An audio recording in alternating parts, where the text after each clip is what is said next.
ನಮಸ್ಕಾರ. ಸ್ವಯಂ ಪಾಕ ಅಭಿಮಾನಿಗಳಿಗೆ ಸ್ವಾಗತ. ಈ ದಿನ ನಾನು ಮಾವಿನ ಹಣ್ಣಿನ ರಸಾಯನ ಹೇಗೆ ಮಾಡೋದು ಅಂತ ಹೇಳಿ ತೋರಿಸ್ಕೊಡ್ತಾ ಇದ್ದೀನಿ. ನಾನಿಲ್ಲಿ ಆಕ್ಚುಲಿ ರಸಪುರಿ ಮಾವಿನ ಹಣ್ಣನ್ನು ಉಪಯೋಗಿಸ್ತಾ ಇದ್ದೀನಿ. ನೀವು ಯಾವ ಮಾವಿನ ಹಣ್ಣಾದರೂ ಬಳಸ್ಬೋದು, ಆದರೆ ರಸಪುರಿನಲ್ಲಿ ಆಕ್ಚುಲಿ ರಸಾಯನ ತುಂಬ ಚೆನ್ನಾಗಾಗುತ್ತೆ. ಬೇಕಾಗುವ ಪದಾರ್ಥಗಳು: ಮಾವಿನ ಹಣ್ಣು, ನಾನಿಲ್ಲಿ 5 ಮಾವಿನ ಹಣ್ಣು ಸ್ವಲ್ಪ ಸಣ್ಣ ಸೈಜಿಂದ ಇಟ್ಕೊಂಡಿದ್ದೀನಿ. ರಸಪುರಿ ಹಣ್ಣು ಆಕ್ಚುಲಿ ರಸಾಯನಕ್ಕೆ ತುಂಬ ಚೆನ್ನಾಗಿರುತ್ತೆ. ತೆಂಗಿನಕಾಯಿ ತುರಿ 1/4 ಕಪ್ನಷ್ಟು, 2 ಏಲಕ್ಕಿ. ಆಕ್ಚುಲಿ ನೀವು ಬೆಲ್ಲ ಮಾವಿನ ಹಣ್ಣಿನ ಹುಳಿ ಮೇಲೆ ಡಿಪೆಂಡ್ ಆಗಿರುತ್ತೆ. ನಾನಿಲ್ಲಿ ಹತ್ರ 3 ಟೇಬಲ್ ಸ್ಪೂನ್ನಷ್ಟು ಇಟ್ಕೊಂಡಿದ್ದೀನಿ. ಹಾಲು ಅರ್ಧ ಕಪ್ನಷ್ಟು, ನೀರು ಅರ್ಧ ಕಪ್ನ ಇಟ್ಕೊಂಡಿದ್ದೀನಿ. ಬೇಕಾದಾಗ ನೋಡಿ ಹಾಕೊಳ್ಳೋಣ. ಮಾವಿನ ಹಣ್ಣಿನ ಈ ತೊಟ್ಟಿನ ಭಾಗನ ತೆಕ್ಕೊಳ್ಳಿ. ಆಮೇಲೆ ಹೀಗೆ 2 ಸೈಡ್ನ ತೆಕ್ಕೊಳ್ಳಿ.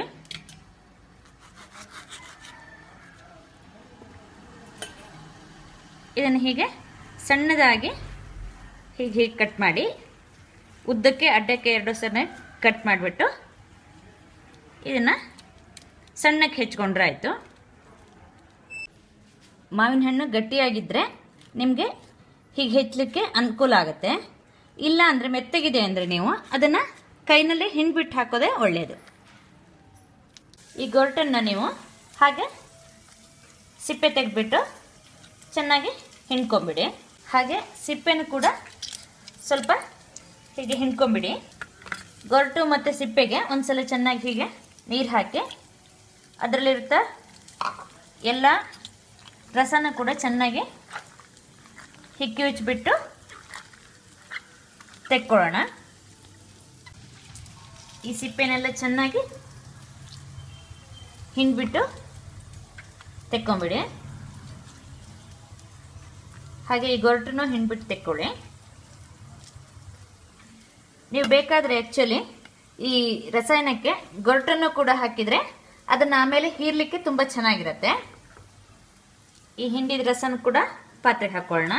ಈ ಏಲಕ್ಕಿನ ಮಿಕ್ಸರ್ ಜಾರ್ಗೆ ಹಾಕಿ, ಹಾಗೆ ಬೆಲ್ಲ ಕೂಡ ಹಾಕಿ ಇದನ್ನ ಒಂದ್ಸಲ ಸಣ್ಣದಾಗಿ ರುಬ್ಕೊಳ್ಳಿ. ಸ್ವಲ್ಪ ನೀರು ಹಾಕಿಬಿಟ್ಟು ಸಣ್ಣಕ್ಕೆ ರುಬ್ಕೊಳ್ಳಿ. ರುಬ್ಬಿದ ಕಾಯಿ ಬೆಲ್ಲನ ಮಾವಿನ ಹಣ್ಣಿನ ರಸ ಇರೋ ಪಾತ್ರೆಗೆ ಹಾಕಿಬಿಡಿ. ಮಿಕ್ಸಿ ಜಾರಿಗೆ ಸ್ವಲ್ಪ ನೀರು ಹಾಕಿಬಿಟ್ಟು ಅದರಲ್ಲಿರತಕ್ಕಂತಹ ಕಾಯಿನೆಲ್ಲ ಕೂಡ ತೆಗೆದು ಹಾಕಿ, ಮಾವಿನ ಹಣ್ಣಿನ ರಸ ತೆಗೆದಿದ್ದ ಪಾತ್ರಕ್ಕೆ ಹಾಲು ಹಾಕೋಣ. ಹಾಲು ಹಾಕ್ಬಿಟ್ಟು ಚೆನ್ನಾಗಿ ಒಂದ್ಸಲ ಹೀಗೆ ಕೈ ಆಡಿಬಿಟ್ರೆ ಮಾವಿನ ಹಣ್ಣಿನ ರಸಾಯನ ರೆಡಿ ಆಗುತ್ತೆ. ರಸಾಯನ ತುಂಬ ನೀರಾಗಿರಬಾರ್ದು, ಸ್ವಲ್ಪ ಗಟ್ಟಿಯಾಗೆ ಇರಬೇಕು. ಮಲೆನಾಡು ಹಾಗೂ ದಕ್ಷಿಣ ಕನ್ನಡ ಜಿಲ್ಲೆಯಲ್ಲಿ ನಾನೀಗ ಮಾಡಿದ್ನೆಲ್ಲ ಮಾವಿನ ಹಣ್ಣಿನ ರಸಾಯನ ಈ ಥರವಾಗಿ ಮಾಡ್ತಾರೆ. ಇದೇ ಥರ ನೀವು ಮಾವಿನ ಹಣ್ಣು ಅಲ್ಲದೆ ಬಾಳೆಹಣ್ಣಲ್ಲಿ ಕೂಡ ರಸಾಯನನ ಮಾಡ್ಬೋದು. ನೋಡಿದ್ರಲ್ವಾ ಮಾವಿನ ಹಣ್ಣಿನ ರಸಾಯನ ಹೇಗೆ ಮಾಡೋದು ಅಂತ ಹೇಳಿ.